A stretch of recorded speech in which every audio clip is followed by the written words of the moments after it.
નમસ્કાર, પ્રણામ મિત્રો. આજની વાત છેલ્લે સુધી સાંભળવા નમ્ર વિનંતી. અને ચેનલને સબસ્ક્રાઈબ કરજો, જરૂરથી કરજો. એ મંગળા ક્યાં મારી ગઈ? એટલી બોન સાથે 12 વર્ષની નાની બાળકી દોડતી દોડતી હોલમાં પહોંચી ગઈ. મંગળાને ઉદ્દેશીને તે સ્ત્રીએ કહ્યું, અમે મંદિરમાં દર્શન કરવા જઈએ છીએ. ઘરનું ધ્યાન રાખજે. અને આજે બેસતું વર્ષ છે. જો કોઈ મહેમાન આવે તો નાસ્તો ધરજે. અને ખબરદાર, જો એકેય મીઠાઈને તે હાથ અડાડ્યો છે તો.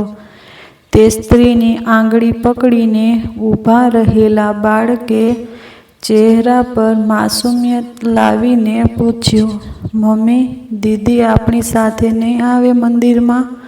તે સ્ત્રીએ બાળકને વઢતા બાળકને કહ્યું, ચૂપ રહે. ભોગ લાગ્યા છે ભગવાનના. તે આ અમંગળાને મંદિરમાં લઈ જાઓ.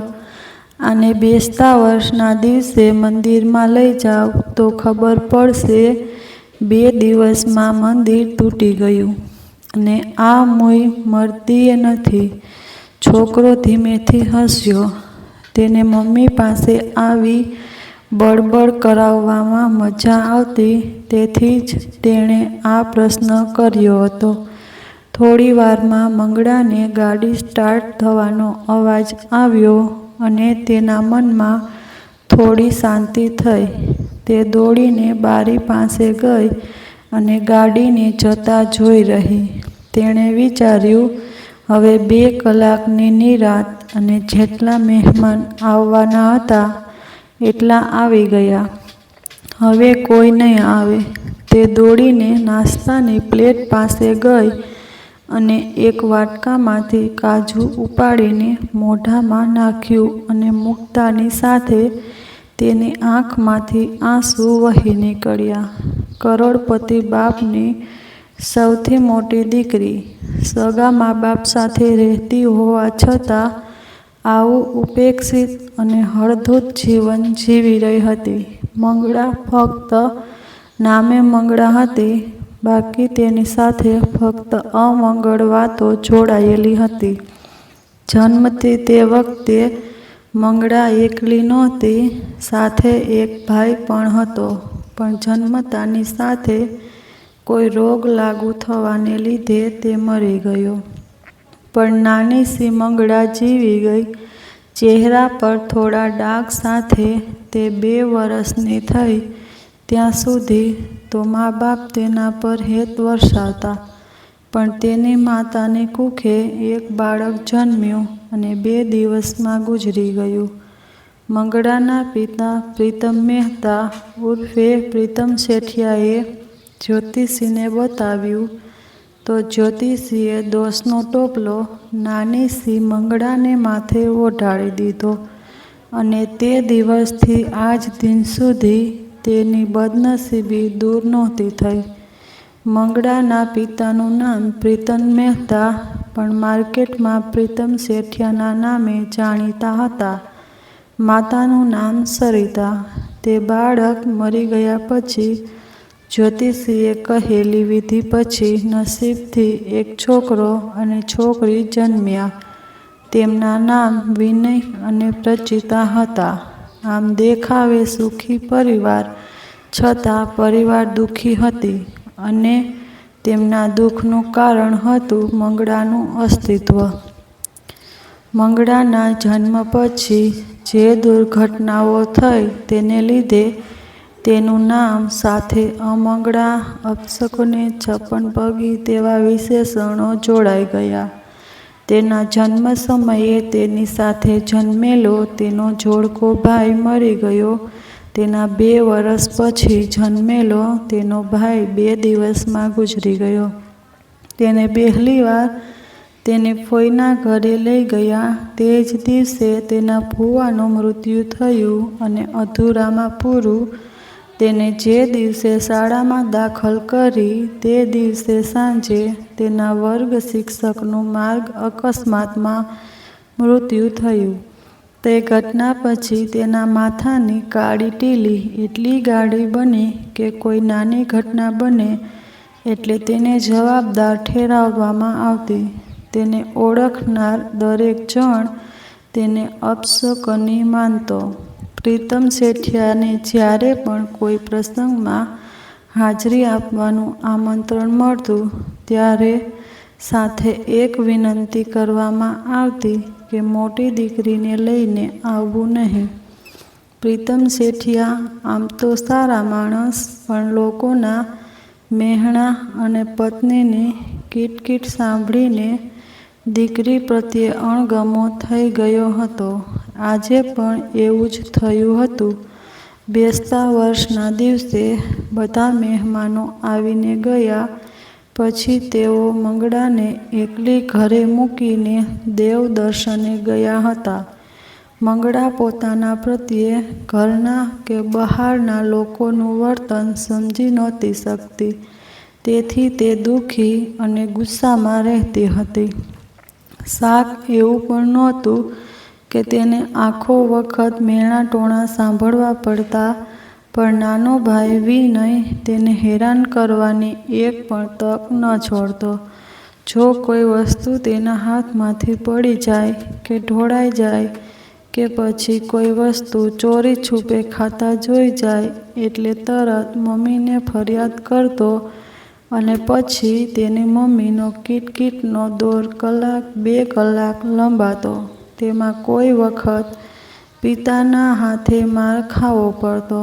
સમય ગુજરતો ગયો તેમ મંગળા મોટી થતી ગઈ અને સમજદાર થઈ ગઈ, પણ લોકોના તેના પ્રત્યેના વર્તનના લીધે તેની જવાબદારી પણ કુંઠિત હતી. તે ભારોભાર પૂર્વગ્રહગ્રસ્ત બની ગઈ. તેનો આત્મવિશ્વાસ તળિયે બેસેલો હતો. તેને ઘરની બહારનું કોઈ કામ કરવું હોય તો તે કરી શકતી નહીં.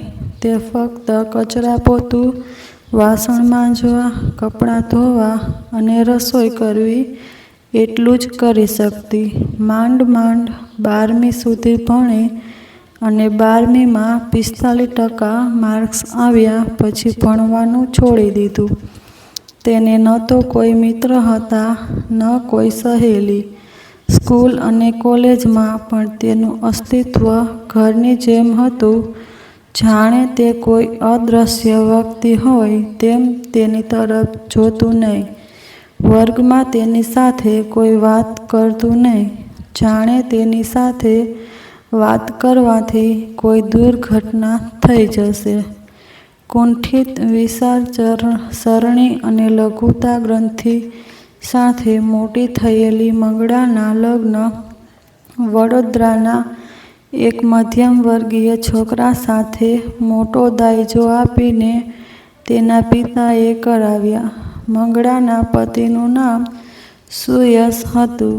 લગ્ન માટે સુયશ તૈયાર થવાનું કારણ એ હતું કે ન તો તેને મા બાપ હતા, ન તો ભાઈ બહેન. તેના માતા પિતાના મૃત્યુને 2 વર્ષ થયા હતા. સુયશનું સપનું મોટા માણસ થવાનું હતું અને તે કોઈ પણ ભોગે મોટો માણસ થવા માગતો હતો. તેથી તેને મળેલ આ તક તેને ઝડપી લીધી. સુયશ એક ચાલીમાં 2 રૂમવાળા ઘરમાં રહેતો હતો.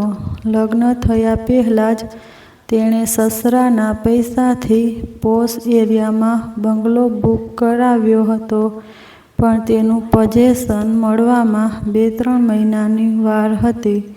તેથી ન છૂટકે સુયશ લગ્ન પછી મંગળાને લઈને ચાલીમાં આવ્યો. સુયશના મા બાપે બનાવેલ સંબંધો અને ચાલીના કલ્ચર મુજબ પાડોશીઓ સુયશનું ખૂબ ધ્યાન રાખતા. સાદાઈથી કરેલા લગ્નમાં પણ આખી ચાલ ઉમટી પડી હતી, જે સુયશને તો વધારે નહોતું ગમ્યું, પણ મંગળાને ગમ્યું હતું. કારણ પહેલીવાર કોઈની આંખોમાં પોતાના પ્રત્યે અણગમાને બદલે અહોભાવ દેખાયો હતો.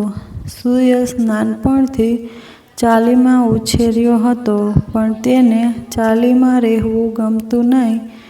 તેને ઘણીવાર લાગતું, કોઈનું આટલી બધી વાર કોઈના ઘરમાં ઘૂસવું એટલે પ્રાઇવસી ભંગ કહેવાય. પણ મા બાપની આ માન્ય રાખીને બધા સાથે સારી રીતે વર્તતો અને એવો અભિનય કરતો. આજે સુયશ અને મંગળાની સુહાગરાત હતી. પાડોશીઓએ આખું ઘર સજાવી દીધું હતું અને પલંગ ગુલાબની મહેકથી સુવાસિત હતો. રાતના 11 વાગ્યા હતા, છતાં પાડોશની સ્ત્રીઓ સુયશના ઘરમાં બેસીને મંગળા સાથે વાત કરી રહી હતી. મંગળા આજે એકદમ ખૂબસૂરત દેખાઈ રહી હતી. બધા એકબીજાની મસ્કરી કરી રહ્યા હતા. મંગળાને આ બધું બહુ જ ગમ્યું હતું. બધાના વર્તનમાં આત્મીયતા હતી. 11:15 વાગ્યા એટલે સુયશે ખોખારો ખાધો એટલે નિમી ભાભી બોલ્યા, સુયશભાઈ, ગળામાં તકલીફ હોય તો તમારા ભાઈને કહું ડૉક્ટર પાસે લઈ જાય. આટલું કહેતાની સાથે બધા હસી પડ્યા. પછી નિમા ભાભીએ ઈશારો કર્યો એટલે આખું મહિલા મંડળ ઊભું થયું. નિમી ભાભીએ મંગળાને આંખ મારીને કહ્યું, સંભાળજે, બેટ્સમેન બેટિંગ કરવા તલપાપડ થઈ રહ્યો છે. એમ કહીને ત્યાંથી નીકળી ગયા. સુયશે જલ્દીથી બારી બારણાં બંધ કર્યા અને પછી ટ્યુબલાઇટ બંધ કરીને ડીમ લાઇટ ચાલુ કરી અને પલંગ પર મંગળાની બાજુમાં બેઠો. એ વાત કરતાં કરતાં મંગળાના વાળ સાથે રમવા લાગ્યો. તેણે મંગળાને ગાલ પર એક કિસ કરી. પછી તેને મંગળાના શરીર પરથી સાડી દૂર કરી. પણ જેવી તેને બાથમાં લેવા ગયો, મંગળાએ સુયશને ધક્કો માર્યો અને કહેવા લાગી, મને અડશો નહીં, મારાથી દૂર રહો. આ બધું મને નથી ગમતું. સુયશ તેના આ રિએક્શનથી ડઘાઈ ગયો. તેને લાગ્યું પ્રથમવાર આવું થતું હશે, તેથી આમ કર્યું હશે. તેથી થોડી વાર શાંતિથી તેની સાથે વાત કરી. મંગળાએ પોતાના વિશે વાત કરી. 2 મહિનામાં બંગલે રહેવા જઈશું એવી વાત કરી અને પછી લાગ્યું કે મંગળા શાંત થઈ ગઈ છે. નજીક જઈ ચુંબન કરવાનો પ્રયત્ન કર્યો. ફરીવાર મંગળાએ તેને ધક્કો મારી દીધો અને બોલી, પ્લીઝ મારી સાથે આવું કંઈ કરશો નહીં. સુયશ ભયંકર ગુસ્સે થઈ ગયો, પણ નાની સી ચાલીમાં રહેતો હોવાથી ચૂપચાપ પડખું ફેરવીને સૂઈ ગયો. મંગળાને મોડી રાત સુધી ઊંઘ આવી. તે ક્યાંય સુધી આમ બેસી રહી. મંગળા સવારે વહેલી ઉઠી ગઈ અને 2 મિનિટ શૂન્ય નજરે ઘરને જોઈ રહી. પછી તેને બધું યાદ આવ્યું કે તેના લગ્ન થઈ ગયા છે અને તે વડોદરાની એક ચાલીમાં છે. તે થોડી વાર નહાઈ ધોઈ કામે વળગી. થોડી વારમાં જ ઘર તેણે ચોખ્ખું ચણાક કરી દીધું અને જેવો સુયશ ઉઠ્યો તેણે ચા ધરી. સુયશ તેને જોઈ રહ્યો.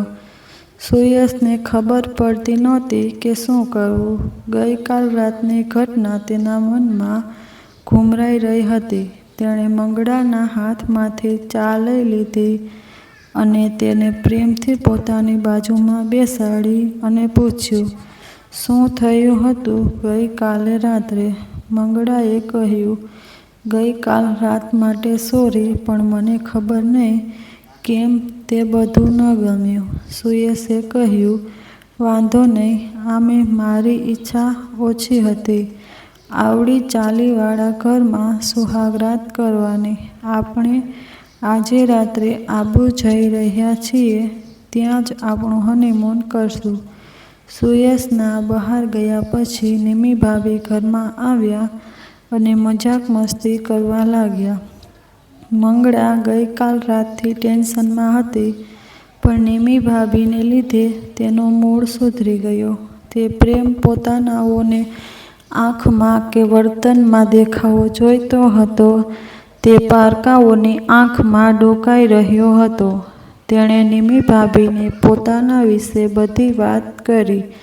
આ બધું સાંભળીને તે ખીન્ન થઈ ગયા. તેણે કહ્યું કે સગા મા બાપ આવું કેવી રીતે કરી શકે? અને જો તમે ખરેખર અપશુકની હોત તો તમારા પિતાની પડતી થઈ હોત, અથવા કોઈ મોટી દુર્ઘટના થઈ હોત. અને હું તો માનું છું કે જેના નસીબમાં જે હોય તેને તે જ મળે છે. એમાં કોઈ બીજાને જિમ્મેદાર ઠેરવવું તે ખોટું છે. બીજે દિવસે સવારે તેઓ આબુ પહોંચી ગયા હતા. ત્યાં એક મોટી હોટેલમાં તેમનું બુકિંગ હતું. દિવસે તેઓ ફરવા ગયા. દિવસે મંગળા સારા મૂડમાં હતી, પણ રાત્રે જેવો સુયશ તેની નજીક ગયો તેણે સુયશને ધક્કો મારી દીધો. હવે સુયશ ગુસ્સામાં હતો. તે ઝડપથી બહાર ગયો અને અટેન્ડરને બોલાવીને કહ્યું કે ઘેનની દવા લઈ આવે. અટેન્ડરે કહ્યું કે 1000 રૂપિયા થશે. સુયશે 500ની 4 નોટ પકડાવી અને કહ્યું કે કોઈને ખબર ન પડવી જોઈએ કે મેં મંગાવી હતી.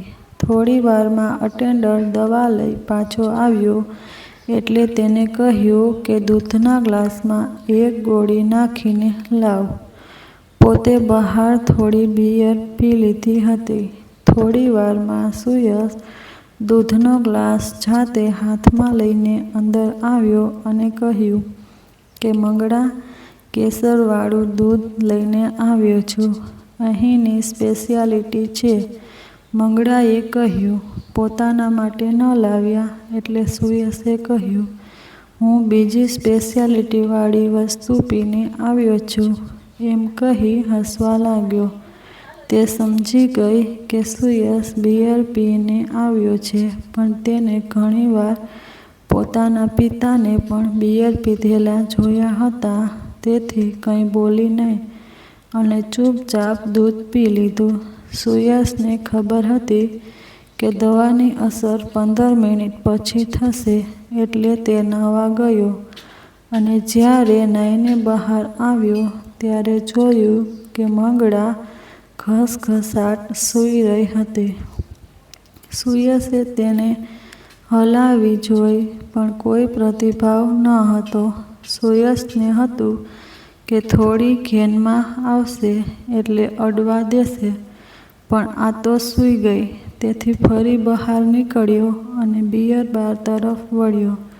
થોડી વધુ બિયર પીને રૂમમાં આવ્યો અને પછી તેણે મંગળાના બધા કપડાં કાઢી નાખ્યા ને તેના દેહ સાથે રમવા લાગ્યો.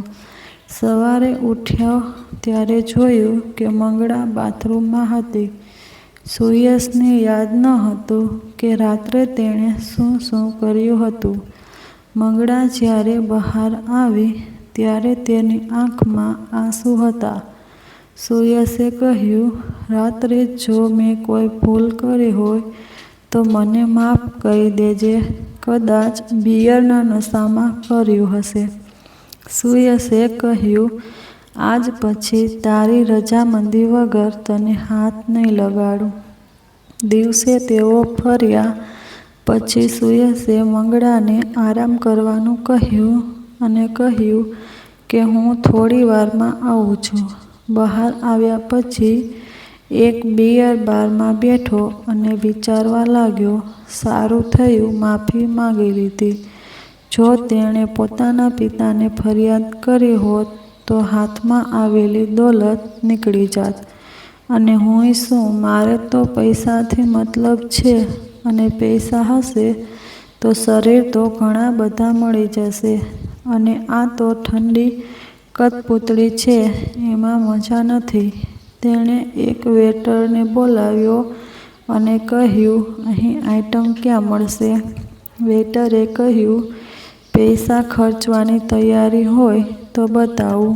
સુયશે કહ્યું, પણ માલ કડક હોવો જોઈએ. અને વેઇટરે એક વોટ્સએપ નંબર સુયેશને આપ્યો અને કહ્યું, મારું કમિશન? સુયેશે કહ્યું કે પહેલાં જગ્યા તો દેખાડ. વેઇટરે કહ્યું કે તમારો નંબર આપી દીધો છે. હમણાં તમારા વોટ્સએપ પર એડ્રેસ અને લોકેશન મળી જશે અને ફોટો પણ, જેથી કન્ફ્યુઝન ન થાય. એક કહીને હાથ આગળ ધર્યો. સુયેશે હસીને 500ની નોટ તેના હાથમાં મૂકી અને બહાર નીકળ્યો. 2-3 મહિના પછી ચાલી છોડીને મંગળા અને સુયેશ બંગલે રહેવા ગયા. ત્યાં સુધીમાં સુયેશ પણ નોકરી છોડીને એક કંપનીમાં ડાયરેક્ટર તરીકે જોડાઈ ગયો હતો. સુયેશ હવે હાઈ સોસાયટીમાં સામેલ થઈ ગયો હતો અને તે તેનો આનંદ માણી રહ્યો હતો. તે મંગળાને સારી રીતે રાખતો હતો, પણ ધીમે ધીમે મંગળા કુંઠિત થઈ રહી હતી. તેમાં કારણભૂત સુયેશનું ઉપરછલ્લું વર્તન ઉપરાંત મંગળાનો અપરાધબોધ. તે બંગલામાં રહેવા ગઈ હતી છતાં કોઈ પણ જાતનો શૃંગાર કરતી નહીં. જેમ કાચબો પોતાના અંગો સમેટી લે તેમ તેણે પોતાને એક કોચલામાં પૂરી દીધી હતી. જ્યારે સુયેશ કંપનીની મીટિંગો, હાઈ સોસાયટીની પાર્ટીઓમાં વ્યસ્ત હતો. શરૂઆતમાં તે મંગળાને પાર્ટીમાં આવવાનો આગ્રહ કરતો અને શરૂઆતમાં તે ગઈ પણ. મંગળાને તે કલ્ચર માફક ન આવ્યું એટલે તેણે પાર્ટીઓમાં જવાનું બંધ કર્યું. તેનું સ્થાન હવે સુયેશની સેક્રેટરી સુરભીએ લઈ લીધું હતું.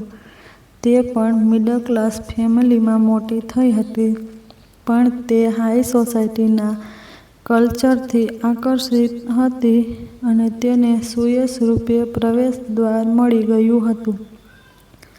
જ્યારે તે બધાથી દૂર, મંગળા દર થોડા દિવસે ચાલીમાં જઈને નિમી ભાભી અને બાકી મહિલા મંડળને મળતી. એક વખત એવું બન્યું કે ચાલીમાંથી નીકળીને રિક્ષા પકડવા જઈ રહી હતી ત્યારે કોઈએ પાછળથી અવાજ આપીને રોકી. તેણે પાછળ વળીને જોયું તો તેના હૃદયના ધબકારા વધી ગયા. તેને પાછળથી અવાજ આપનાર જીતેન હતો. જીતેન નાનપણથી તેની સાથે ભણ્યો હતો અને તે જીતેનને પસંદ કરતી હતી, પણ જીતેન પણ બાકી લોકોની જેમ એવોઇડ કરતો. તેને મંગળાને નજીક આવીને પૂછ્યું, અરે મંગળા, તું અહીં કેવી રીતે? મંગળાએ કહ્યું, હું તો વડોદરામાં જ રહું છું, પણ તું અહીં કેવી રીતે? જીતેને કહ્યું કે હમણાં જ વડોદરા શિફ્ટ થયો છું. અહીં એક સારી કંપનીમાં નોકરી મળી છે. ચાલ, સારું થયું તું મળી ગઈ. બહાર ગામ જાઓ અને કોઈ ઓળખીતું મળે તેનો આનંદ જ કંઈક ઓર હોય છે. એક કામ કરીએ, નજીકમાં એક સારી રેસ્ટોરન્ટ છે, ત્યાં જઈને ચા પીતા પીતા વાત કરીએ. મંગળા હજુ અવઢવમાં હતી કે સ્કૂલમાં માંડ કોઈ દિવસ વાત કરી હશે, છતાં તેણે કહ્યું, ઠીક છે ચાલ. બંને રેસ્ટોરન્ટમાં ગયા અને જીતેને બંને માટે કોફી ઓર્ડર કરી અને કહ્યું, મંગળા, તું વિચારતી હોઈશ કે સ્કૂલમાં તારી સાથે વધારે વાત ન કરનાર આજે કેમ આટલી બધી વાત કરી રહ્યો છે? તો તને કહી દઉં કે સ્કૂલ ટાઈમમાં પણ હું તને પસંદ કરતો હતો, પણ મારી મોટી બહેને તારી સાથે દોસ્તી કરવાની ના પાડી હતી. તેથી હું તારાથી દૂર રહેતો અને વાત નહોતો કરતો. અને જે 1-2 વખત આપણે વાત કરી છે તેના માટે પણ મેં માર ખાધો હતો. બધા તને અપશકુની માનતા, પણ મેં કદી એવું નહોતું વિચાર્યું. ઉલટાનું સ્કૂલમાં આવ્યા પછી જો સૌથી પહેલાં તને જોઈ હોય તો મારો દિવસ સારો જતો અને મને તારી આંખો ખૂબ ગમતી. તારી આંખો ખૂબ આકર્ષણ છે અને વાળ પણ. અજાણતામાં મંગળાનો હાથ પોતાના વાળ પર ગયો, પણ જીતેનને થયું કે એક્સાઇટમેન્ટમાં વધુ બોલી ગયો એટલે તેણે તરત જ જોડ્યું કે આ સ્કૂલ ટાઈમની વાત છે. આઈ હોપ તને ખોટું નહીં લાગ્યું હોય. મંગળાએ કહ્યું, ના ના, કોઈ વાંધો નહીં. જીતેને કહ્યું, તું તારા વિશે કહે. અહીં ચાલીમાં રહે છે? મંગળાએ કહ્યું, ના, હું તો રેસકોર્સ વિસ્તારમાં રહું છું. અહીં તો એક પરિચિતને મળવા આવી હતી. પછી મોબાઈલ નંબરની આપ-લે કરીને તેઓ છૂટા પડ્યા. ઘરે પહોંચ્યા પછી મંગળાએ પોતાને અરીસામાં નિહાળી અને હસી પડી.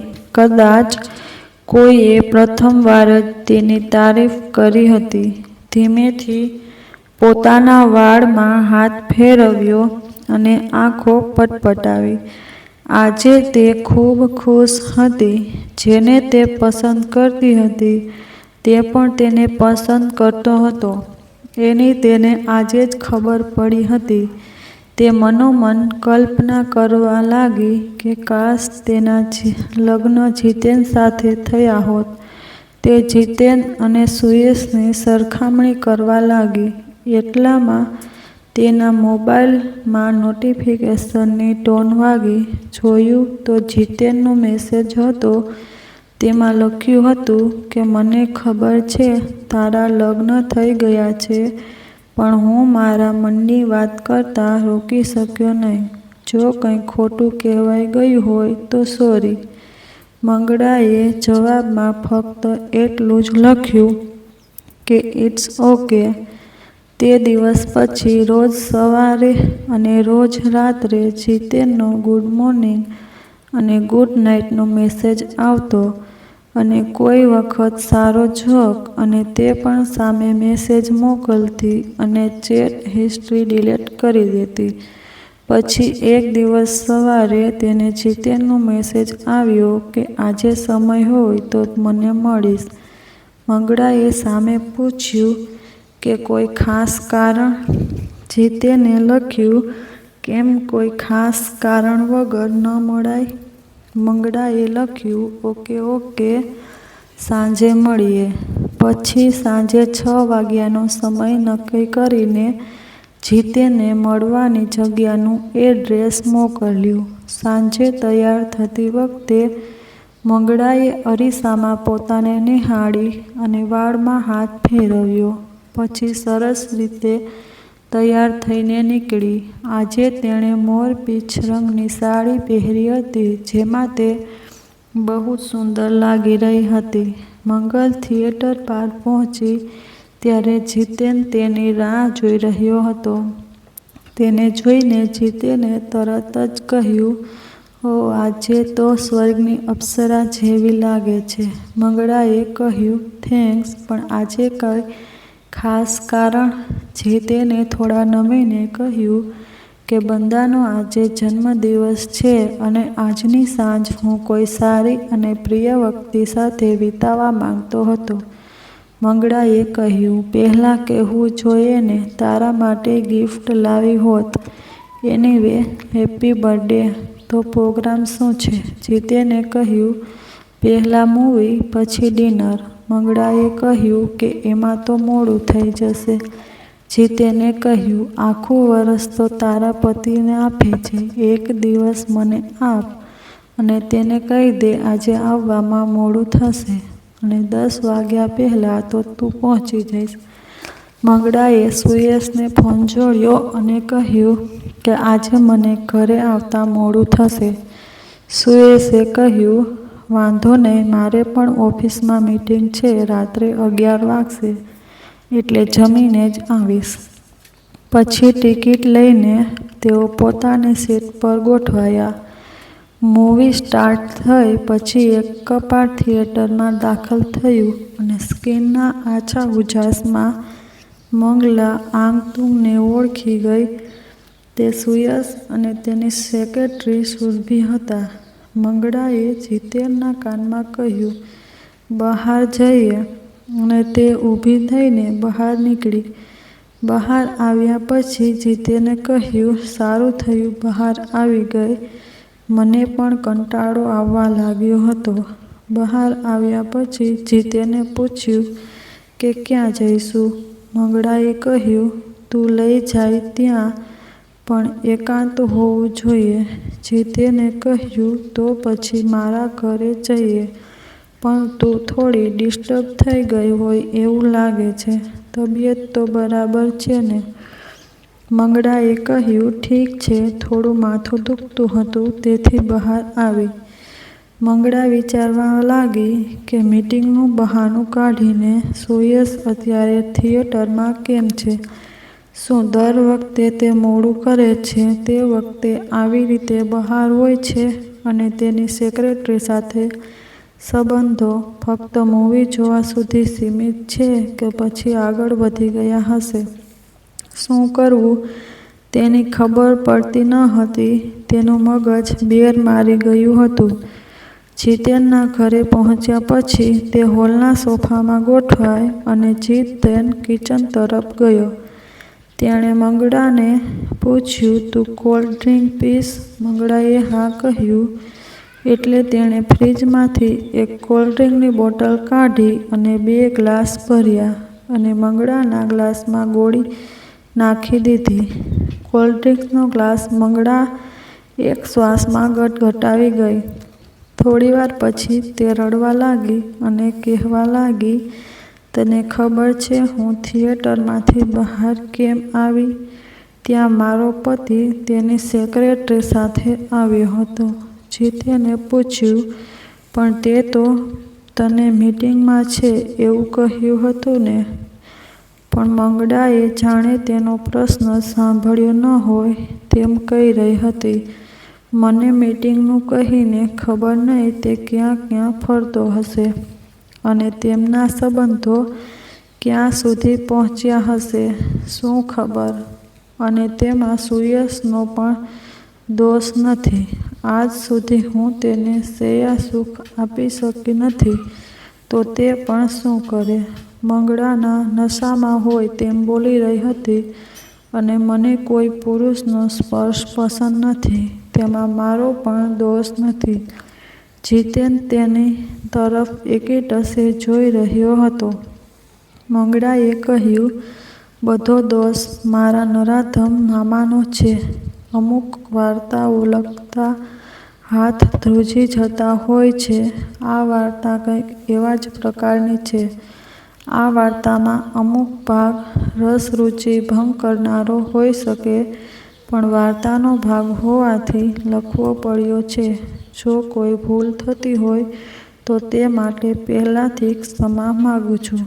આંખમાં આંસુ સાથે મંગળા કહી રહી હતી, "મારો મામો તો કંસ કરતાં પણ ખરાબ હતો. તેણે મારું જીવન બરબાદ કરી નાખ્યું." આજે નશામાં મંગળાના મનનો બાંધ તૂટી ગયો હોય તે તેની બધી વ્યથા જીતેન આગળ ઠાલવી રહી હતી. "તને ખબર છે ઘરમાં બધા મને શું કહીને બોલાવતા? મંગળા, સગી જનેતા પણ મને પ્રેમ નહોતી કરતી. એવામાં મારા મામા મારા માટે ચોકલેટ લાવતા અને મને વહાલ કરતા તેથી તે મને ગમતા. તે મને ખોળામાં બેસાડીને પપ્પીઓ કરતા અને કહેતા કે મારી મંગળા તો દહીં છે." જો કે આ બધું મારી મમ્મીની ગેરહાજરીમાં કરતા. જ્યારે ઘરમાં કોઈ ન હોય ત્યારે તે મને બાથમાં ભરી લેતા અને વહાલ કરતા. પછી હું મોટી થઈ તેમ મને તેમનો સ્પર્શ અખડવા લાગ્યો, પણ તેઓ એકમાત્ર વ્યક્તિ હતા જે મારી સાથે સારી રીતે વાત કરતા. હું 10 વર્ષની થઈ તે વખતે બધા મને ઘરે મૂકીને ગયા હતા. તે વખતે મારા મામા આવ્યા હતા. મને ચોકલેટ આપી અને વહાલ કર્યું. પછી મમ્મી પપ્પા માટે પૂછ્યું તો મેં કહ્યું બધા બહાર ગયા છે. તો તેમની આંખોમાં ચમક આવી એટલે પાણી મંગાવીને બાટલીમાંથી કંઈક ભેળવ્યું અને મને પાછળથી ખબર પડી કે દારૂ હતો. તેમણે પોતે પણ પીધો અને મને પણ પાયો. પછી મારા બધા કપડાં જબરદસ્તીથી કાઢીને મને બાથમાં લીધી. પછી તેમણે જે નીચતા બતાવી તેમાં મારે નીચેથી ખૂબ લોહી વહી રહ્યું હતું. તેમણે એવું એકવાર નહીં 4-5 વાર કર્યું અને દર વખતે મને ધમકી આપતા કે કોઈને કંઈ કહીશ તો મને મારી નાખશે. હવે તું જ મને કહે કે જે છોકરીઓ નાનપણમાં આવો ભયંકર બળાત્કાર થયો હોય તે કોઈ પુરુષનો સ્પર્શ કઈ રીતે ખમી શકે? તેની આંખમાંથી આંસુની ધારાઓ વહી રહી હતી. જીતેને કહ્યું કે બહુ ભયંકર કૃત્ય કર્યું છે તારા મામાએ, પણ તેની સજા તું પોતાને કેમ આપી રહી છે? અને તે વખતે તારી મમ્મીને કહ્યું કેમ નહીં? મંગળાએ કહ્યું કે કેવી રીતે કહેત? મારી મા તો મને નફરત કરતી અને હંમેશા મને મારવા માટે તત્પર રહેતી. જીતેને તેના વાળમાં આંગળીઓ ફેરવતા કહ્યું કે તારે મજબૂત થવું જોઈએ. એક દર્દ સાથે તું કેવી રીતે જીવન વિતાવીશ? મંગળાએ પોતાનું માથું જીતેનના ખભા પર મૂકતા અને ક્યાંય સુધી રડી રહી. પછી બેહોશ થઈ ગઈ. સવારે ઉઠી ત્યારે તેનું માથું ભારે લાગી રહ્યું હતું.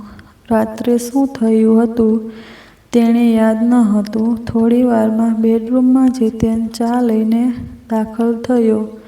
મંગળાએ જીતેનને પૂછ્યું રાત્રે શું થયું હતું? જીતેને કહ્યું કંઈ નહોતું થયું. તું ખૂબ રડી અને રડતા રડતા બેહોશ થઈ ગઈ એટલે હું તને અહીં સુવડાવી બહાર સોફા પર સૂઈ ગયો. જીતેને કહ્યું કે ઠીક છે, હું તને પ્રેમ કરતો હતો પણ હવે તું મારા માટે પર સ્ત્રી કહેવાય અને હું તારા મામા જેટલો નીચ નથી. મામાનું નામ સાંભળીને મંગળાના પગ નીચેથી ધરતી ખસી ગઈ. જીતેને કહ્યું કે ડર નહીં મંગળા, આમાં તું દોષિત નથી. સમાજમાં ઘણા બધા ભૂખ્યા વરુઓ હોય છે જે તારા જેવી ઘરભરુઓ જીવનનું બરબાદ કરી નાખે છે.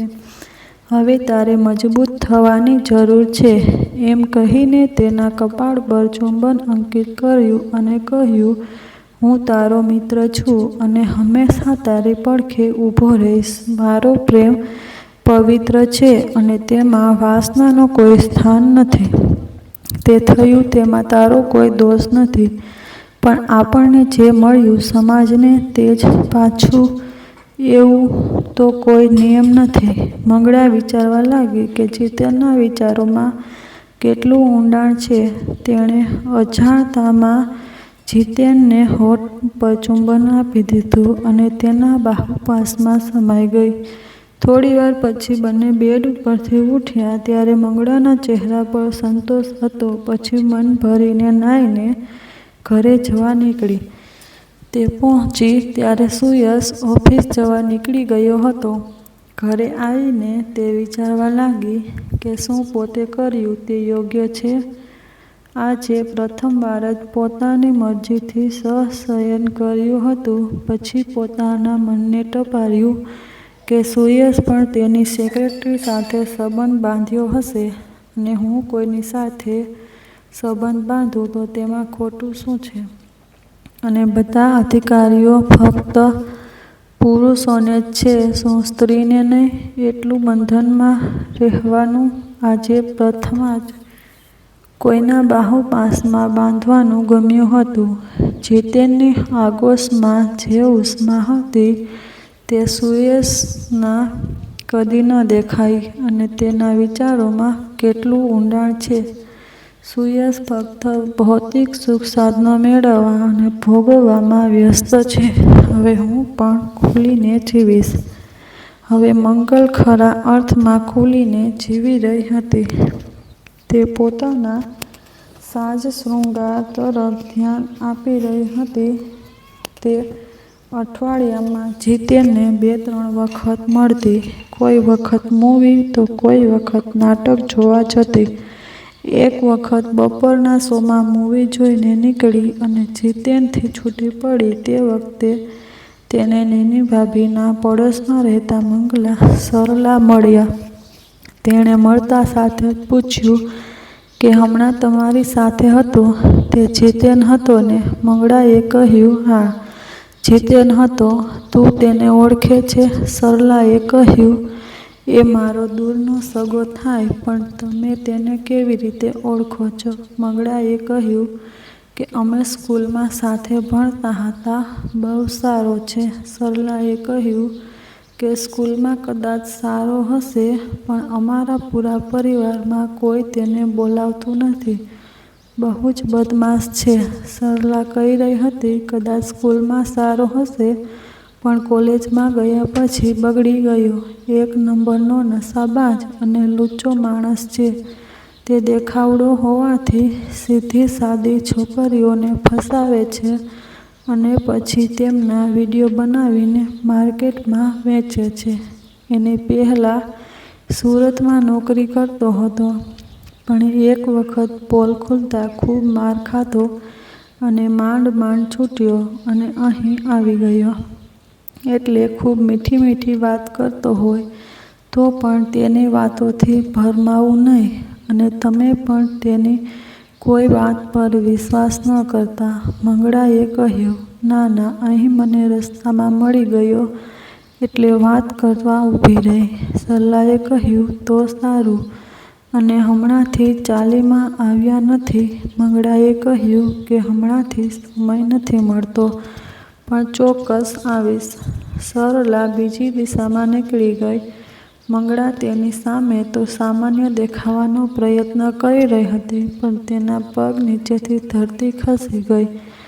એવી વ્યક્તિ જેના માટે પ્રેમ અનુભવવા લાગી હતી, તે આવો બદમાશ હશે તેની કલ્પના ન હતી. શું તેણે પણ મારો ઉપયોગ જ કર્યો છે? પછી તેનું બીજું મન કહેવા લાગ્યું કે ના, કોઈની વાત પર એટલી આસાનીથી વિશ્વાસ કેવી રીતે કરી શકાય? આ બધું ખોટું હોય અને તેણે કોઈ સાબિતી પણ ક્યાં આપી છે? છતાં તેની વાતની સત્યતા તપાસવી પડશે. તેને યાદ આવ્યું કે જીતેનના બેડરૂમમાં એક કોમ્પ્યુટર હતું. તે ચેક કરું તો ખબર પડે. છતાં મંગળાના મનને એક પ્રકારની ઉદાસી ઘેરી વળી.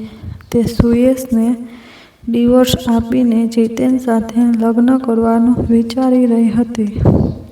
ભગવાન કરે અને સરલાએ કહ્યું એ બધું ખોટું નીકળે અને કોલેજ જીતેનના ઘરે જવાનું છે એટલે તેની ખાતરી પણ કરી લઈશ. આખી રાત તેણે પડખાત હસીને વિતાવી. બીજા દિવસની સવાર તેણે ઘરકામમાં વિતાવી અને બપોરે ઘર નોકરને કહ્યું કે ચાલીમાં જાઉં છું. એમ કહીને જીતેનના ઘરે પહોંચી ગઈ. થોડી આડી અવળી વાત કરીને મંગળાએ પૂછ્યું, આજે કામ પર ન ગયો? તેણે કહ્યું, આજે તું આવવાની હતી તેથી નથી ગયો. પણ આજે કેમ એવું પૂછ્યું? મંગળાએ કહ્યું, આ તો અમસ્તું જ. થોડીવાર પછી તેઓ બેડરૂમમાં ગયા અને અડધો કલાક પછી બંને સૂઈ ગયા. મંગળાએ થોડી આંખ ખોલીને જોયું કે જીતેન સૂઈ ગયો છે એટલે તેના પીસી પાસે જઈ અને ઓન કર્યું ને જુદા જુદા ફોલ્ડર ચેક કરવા લાગી. એક વિડીયોમાં ફોલ્ડર તેણે મળ્યું અને તે જોઈને તેની આંખો ફાટી ગઈ. જુદી જુદી છોકરીઓના જીતેન સાથેના વિડીયા હતા, જેમાં જીતેનની ફક્ત પીઠ દેખાતી હતી. તેમાં એક વિડીયો તેનો પણ હતો. તેનું માથું ભમવા લાગ્યું. પાછળથી જીતેનનો અવાજ આવ્યો. તેણે કહ્યું, ચક્કર આવતા હશે, જાને મન પાણી પી લે, એમ કહીને હસવા લાગ્યો.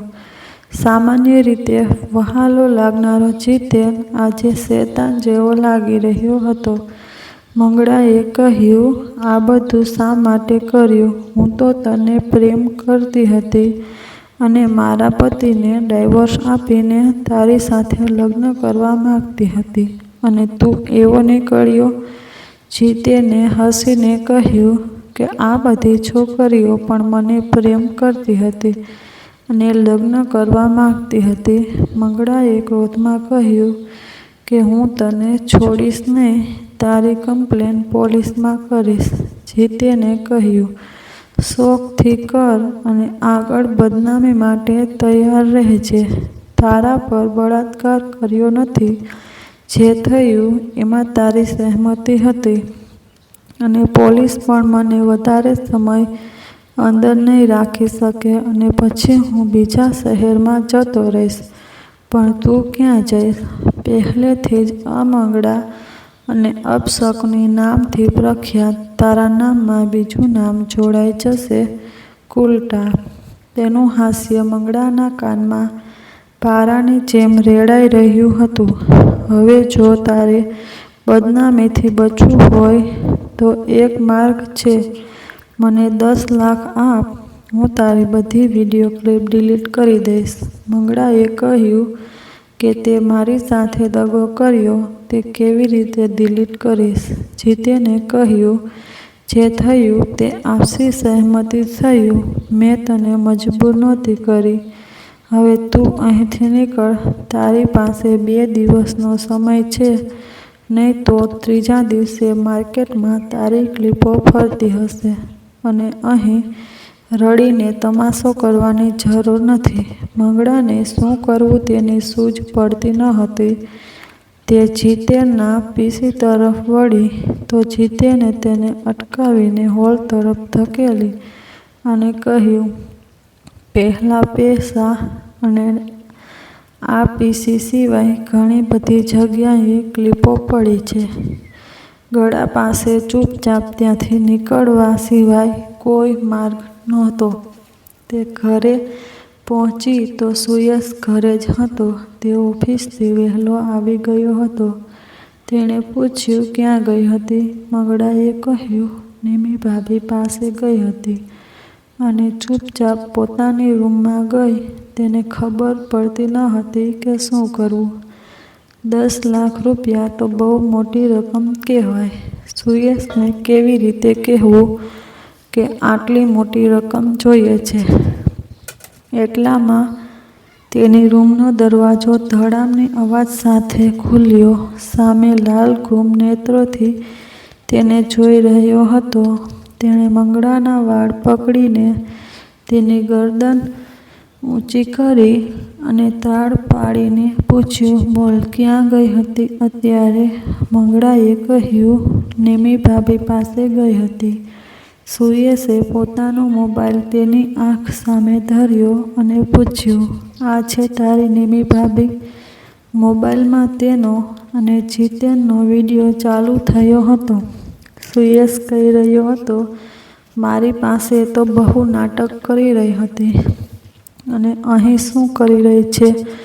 જો શરીરમાં એટલી ગરમી હતી તો હું ક્યાં નહોતો?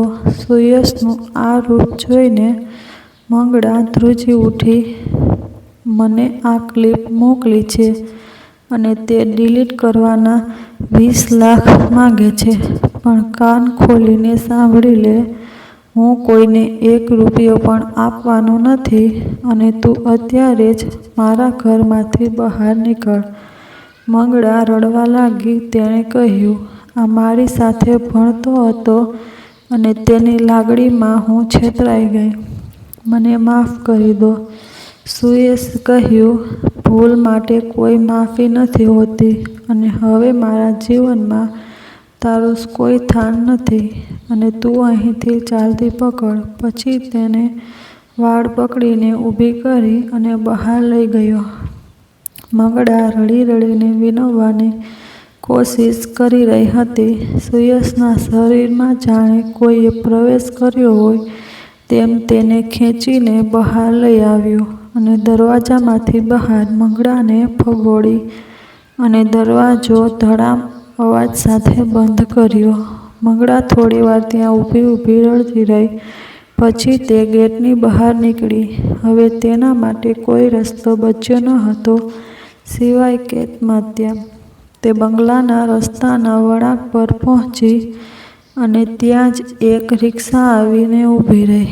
રિક્ષામાંથી નિમી ભાભી ઉતર્યા અને મંગળાને પૂછ્યું, શું થયું? પણ મંગળા પાસે હિબકા સિવાય કોઈ જવાબ નહોતો.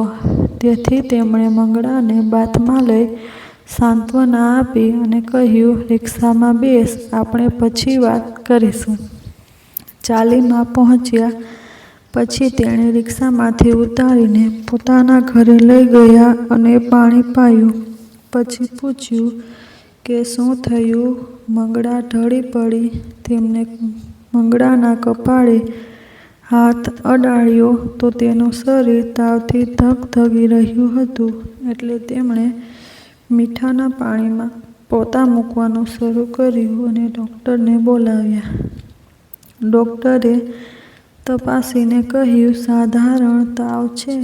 ઇન્જેક્શન આપું છું એટલે 1-2 કલાકમાં તાવ ઉતરી જશે.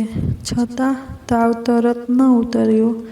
અડધી રાત સુધી નિમી ભાભી જાગતા રહ્યા અને પછી મંગળાના પલંગ પાસે ખુરશીમાં સૂઈ ગયા.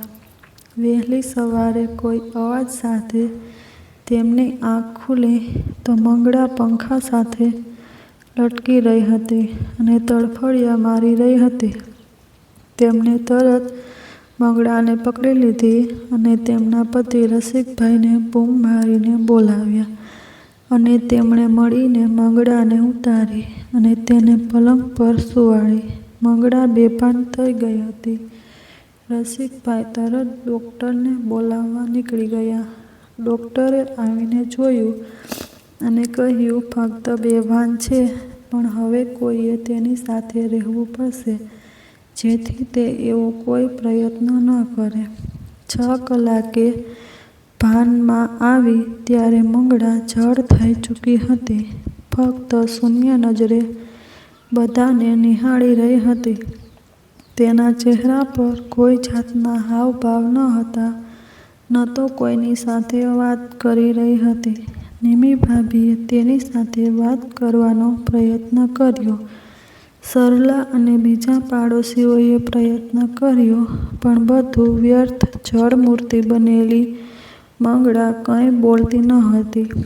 ડૉક્ટર તેને જોવા રોજ આવતા. તેમણે કહ્યું, કોઈ ભયંકર આઘાતને લીધે તેનું નર્વસ બ્રેકડાઉન થઈ ગયું છે. આવામાં કદાચ તે થોડું રડી લે તો પણ તેનું દુઃખ હળવું થાય અને તે સામાન્ય થઈ શકે. આવા કેસમાં કોઈ મનોચિકિત્સક તેની કોઈ મદદ કરી શકે. રસિકભાઈએ સુયેશને મળીને તેની સાથે વાત કરવાની કોશિશ કરી, પણ સુયેશે તેમનું અપમાન કરીને તેમને કાઢી મૂક્યા.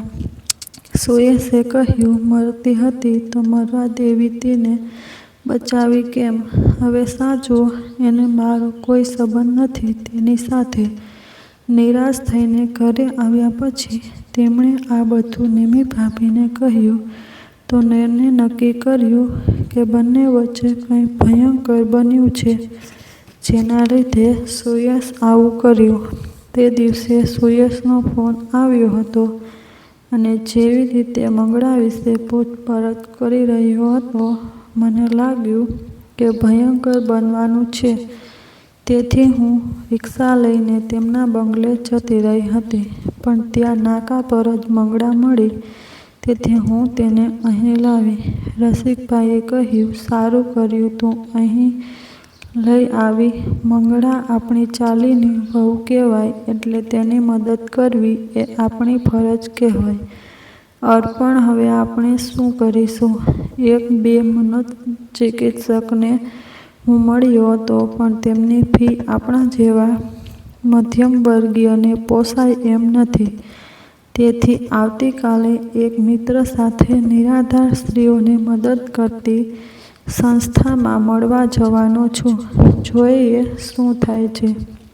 આખી ચાલીને એક જાતની ઉદાસી ઘેરી વળી હતી. આખી ચાલીનું લક્ષ્ય એક જ હતું, મંગળાને બોલતી કરવાનું, અને દરેક જણ પોતાની રીતે પ્રયત્ન કરી રહી હતું. બીજે દિવસે સાંજે રસિકભાઈ નિરાશ બદને ઘરે આવ્યા. તેમણે કહ્યું કે સંસ્થાવાળા કહે છે કે તેઓ મંગળાની ટ્રીટમેન્ટ કરશે, પણ જો તે ત્યાં રહેતી હશે તો જ. ત્યાંનું વાતાવરણ જોઈને મારું મન ન માન્યું. બહુ જ નિરાશ અને હતાશાજનક વાતાવરણ હતું ત્યાંનું. બધે ગમગીની છવાયેલી હતી. ત્યાં મોકલીએ તો તેની સ્થિતિ સુધરવાને બદલે બગડી જાય તેમ મને લાગ્યું. એના કરતાં આપણે મંગળાના માતા પિતાને વાત કરી જોઈએ તો. નિમી ભાભીએ કહ્યું કે એને કોઈ જરૂર નથી.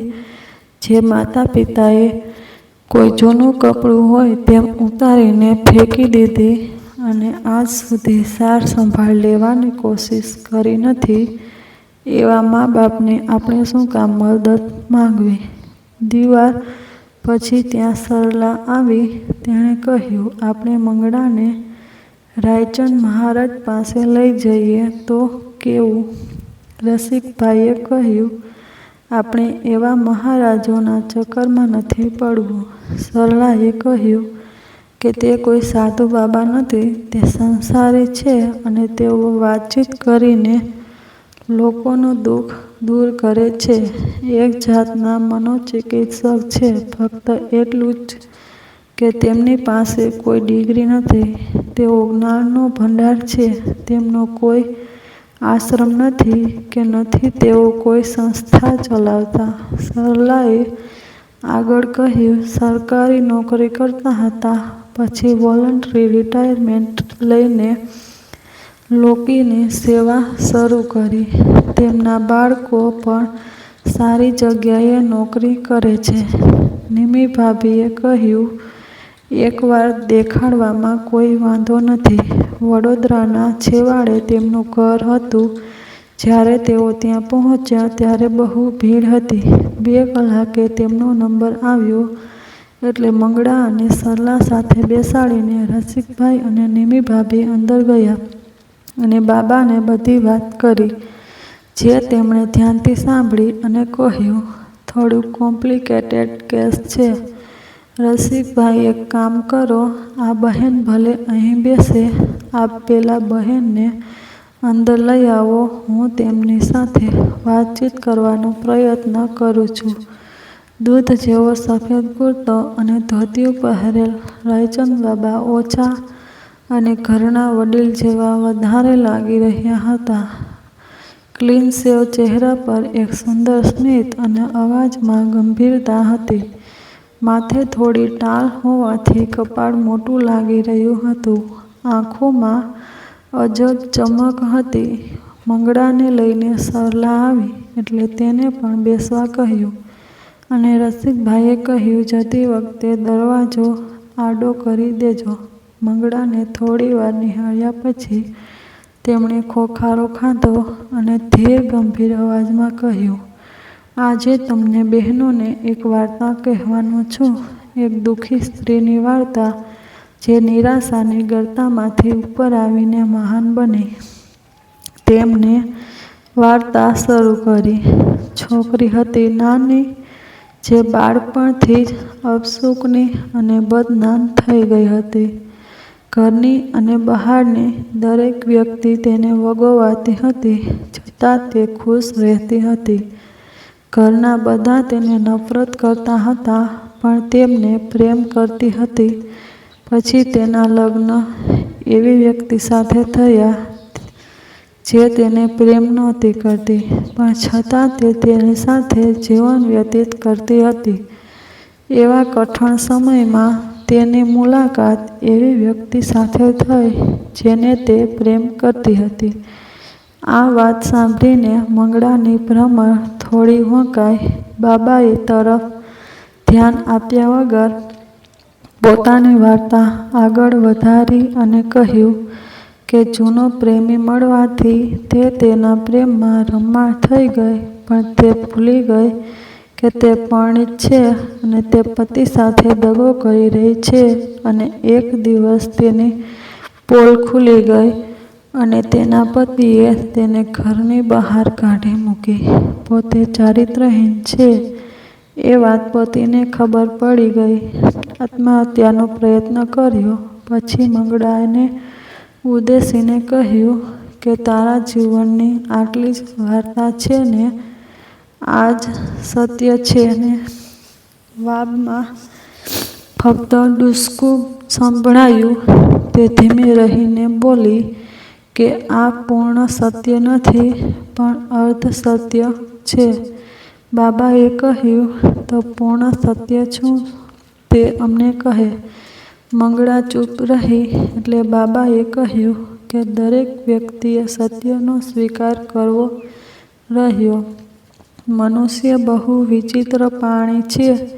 તે પોતાને મળેલા સુખનો જેટલી આસાનીથી સ્વીકાર કરે છે, એટલી આસાનીથી દુઃખનો સ્વીકાર કરતો નથી અને સરવાળે વધારે દુઃખી થાય છે.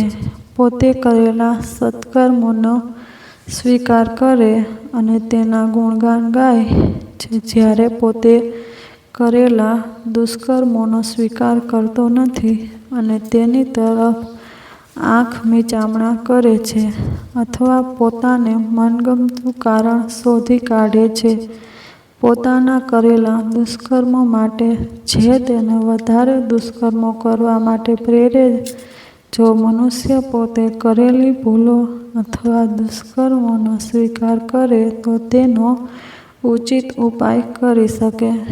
પોતે કરેલી ભૂલોને પોતાનાથી છુપાવે. કોઈએ કંઈ તકલીફ આપી હોય તો તેનો સ્વીકાર કરો. તેણે પોતાના સંચિત કર્મનું ફળ સમજીને સ્વીકાર કરશો. તે દુઃખ તમને દુઃખી નહીં કરે. આ અનંત સૃષ્ટિમાં મનુષ્યનું મૂલ્ય શૂન્ય છે, છતાં આખું જીવન એક જાતની આત્મસ્વાર્થમાં વિતાવી દે છે. દરેકને એમ લાગે છે કે મારી સાથે સારી ઘટના થવી જોઈએ, પણ પોતે સત્કર્મ કરવા તૈયાર નથી. શરીર સાથે થયેલા દોષો અને શરીરથી થયેલા દોષોને આત્મા સાથે સાંકળ્યા વગર જીવીશ તો જ આનંદથી રહીશ અને કોઈને આનંદમાં રાખી શકીશ. જો તને પડેલી તકલીફ અથવા તે કરેલા ખોટા કર્મોનું અત્યારે વર્ણન અમારી સામે કરીશ તો હું સમજીશ કે તે સત્યનો સ્વીકાર કર્યો છે. રાયચંદ મહારાજની વાણીમાં અજબ શક્તિ હતી અને તે ફક્ત પોતાની વાણીથી શક્તિપાત કરી રહ્યા હોય તેમ લાગતું હતું. મંગળા થોડીવાર રડી અને પછી ધીમે ધીમે પોતાની સાથે થયેલી ઘટનાઓનું વર્ણન કરવા લાગી. નિમિભાભી અને સરલા વિસ્ફારિત નેત્રે તેની તરફ જોઈ રહ્યા. જ્યારે બાબા નિર્લેપતાથી તેની વાત સાંભળી રહ્યા હતા. મંગળાની વાત પૂરી થયા પછી તેમણે કહ્યું કે તું બહુ જ અસામાન્ય જીવન જીવી છે પુત્રી, એમાં શંકાને સ્થાન નથી. છતાં તું મને કહે, શું તને તારી ભૂલો દેખાય છે? મંગળાએ હકારમાં માથું હલાવ્યું. બાબાએ કહ્યું, શું તે પશ્ચાતાપ અનુભવી રહી છે? મંગળાએ કહ્યું, હા. બાબાએ કહ્યું, સારું છે પુત્રી, હવે મને કહે આગળ શું કરવા માગે છે? મંગળાએ કહ્યું, મને ખબર નથી પડતી કે શું કરું. બાબાએ કહ્યું, જે વસ્તુની શરૂઆત છે તેનો અંત પણ છે અને જેનો અંત છે તેની શરૂઆત પણ છે. આ સૃષ્ટિનો નિયમ છે. તું તારા જીવનની નવી શરૂઆત કર. દરેક વસ્તુનો સ્વીકાર કર. સુખ હોય કે દુઃખ, સફળતા હોય કે નિષ્ફળતા. મંગળાએ કહ્યું કે હું સક્ષમ નથી, હું વધારે ભણેલી નથી, હું શું કરું? બાબાએ કહ્યું, તું તારા અંતર્મન સાથે વાત કર. જો તારી કંઈ કરવાની ઈચ્છા હશે તો ઈશ્વર રસ્તો કરી આપશે. તારું કલ્યાણ થાવું, એમ કહી આશીર્વાદની મુદ્રામાં હાથ ઊંચો કર્યો. અઠવાડિયું લાગ્યું મંગળાને સમય થવામાં, પણ હવે તે પહેલાં કરતાં વધારે ખુશ રહેતી હતી. સૌથી પહેલું કામ કર્યું તેણે જીતેનને પોલીસ કમ્પ્લેન. જો કે જીતેન તે પહેલાં જ ફરાર થઈ ગયો હોવાથી પકડાયો નહીં, પણ તેના ફ્લેટમાં એક સીડી મળી એવી જીતેન લેવાનું ભૂલી ગયો હતો. પોલીસ મંગળાને આશ્વાસન આપ્યું કે તેની ઓળખાણ ગુપ્ત રાખવામાં આવશે. એક દિવસ રસિકભાઈએ ઘરે આવીને મંગળાને ઘરે પાપડ અને અથાણાં બનાવીને વેચવાનો બિઝનેસ શરૂ કરવાનો આઈડિયા આપ્યો, જે બધાને બહુ ગમ્યો. અને આમે મંગળાને ઘરમાં કામ કરવાનું ગમતું અને શરૂ થયો એક ગૃહ ઉદ્યોગ, અને પ્રોડક્ટનું નામ હતું મંગળાઝ. 6 મહિનામાં તો મંગળાનો બિઝનેસ ચાલી નીકળ્યો. ચાલીની લગભગ દરેક સ્ત્રી એમાંથી કમાણી કરી રહી હતી. એક દિવસ મંગળાને સમાચાર મળ્યા કે તેની નાની બહેન પરિત્રાના 3 દિવસ પછી લગ્ન છે. મંગળાએ નિમી ભાભીને કહ્યું કે મારે મારી નાની બહેનને આશીર્વાદ આપવા જવું જોઈએ. નિમી ભાભીએ કહ્યું, મંગળા, તને કોઈ આમંત્રણ નથી આવ્યું, તો આમ વગર આમંત્રણે જઈશ તો કોઈ તારું અપમાન કરશે. મંગળાએ કહ્યું, તે ભલે ને કરે. હવે મારા માટે માન અપમાન મહત્વના નથી, મહત્વના છે આશીર્વાદ. તે દિવસે સાંજે મંગળા પોતાના પિતાના બંગલાના સામે એક નાની સૂટકેસ લઈને ઊભી હતી. તે ઘરમાં જઈને માતા પિતાને પગે લાગી. પિતાએ તો આવકાર આપ્યો, પણ માતાના ચહેરા પર અણગમાના ભાવ આવી ગયા. વિનય અને પ્રચિતાએ પણ બહુ ઉમળકો ન દેખાડ્યો, પણ આ મંગળા હવે નવી મંગળા હતી. તેને નાની બાબતોમાં રસ નહોતો, તે પોતાની મસ્તીમાં હતી. મંગળાના આવવાથી ઘરનું વાતાવરણ થોડું તંગ બની ગયું હતું, પણ મંગળાના ચહેરા પર ખુશીના ભાવ જોઈને તેને કંઈ કહેવાની હિંમત ન થઈ. તેના માતા પણ બળબડ તો કરી રહી હતી, પણ તેના મોઢે કશું કહી ન શકી. બધા સગા વહાલા આપસમાં ગુપસુપ કરી રહ્યા હતા. રાત્રે બધા જમ્યા પછી હોલમાં બેસીને આનંદથી વાતો કરી રહ્યા હતા. તે વખતે મંગળા ત્યાં આવી. તેના મામા પણ ત્યાં હાજર હતા. તેમણે મંગળાને ઉદ્દેશીને કહ્યું, બેટા, તને ખબર છે કે તારા પગલાં શુભ નથી અને તું અપશકુની છે, તો તું તારા બહેનના લગ્નમાં કેમ આવી? મંગળાએ શાંતિથી કહ્યું, મામા, અપશકુની કે અપવિત્ર? મામાએ કહ્યું કે હું તારો મતલબ ન સમજ્યો. મંગળાએ કહ્યું કે મતલબ ન સમજી શકો એટલા નાના તો નથી તમે. મંગળા આગળ કંઈ કહે તેના પહેલાં તેના ગાલ પર તમાચો પડ્યો. મારનાર તેની મમ્મી સરિતા હતી. તેને કહ્યું, આટલા લોકો વચ્ચે શું બોલી રહી છે તેનું ભાન છે તને? એક તો અમારી આબરૂના ધજાગરા ઉડાડ્યા છે, ઉપરથી અહીં વાદ વિવાદ કરી રહી છે. તને શું લાગે છે અમને ખબર નથી કે સુયશે તને છોડી દીધી છે અને એક ચાલીમાં રહીને અથાણાં પાપડ વેચી રહી છે? મંગળા આગળ વધી અને તેની મમ્મીને વળગી પડી અને કહ્યું, થેન્ક યુ મમ્મી. મને લાગ્યું હતું કે લગ્ન પછી તે મને સાવ છોડી દીધી છે, પણ તું મારી ખબર રાખે છે. તે વખતે વિનયે પૂછ્યું, દીદી, તમે મામાને કેમ પૂછ્યું અપશકુની કે અપવિત્ર? મંગળાએ કહ્યું, મામાને જ પૂછને કે મેં એમ શા માટે પૂછ્યું. વાતનો દોર પોતાની તરફથી વાળવાના મામા આદુ જોઈ ગયા અને પરસેવો લૂછવા લાગ્યા. વિનય મામાને તાકી રહ્યો. મંગળાએ કહ્યું, કોઈ જવાબ નહીં આપી શકે તને, કારણ મને અપવિત્ર કરનાર તે પોતે જ છે.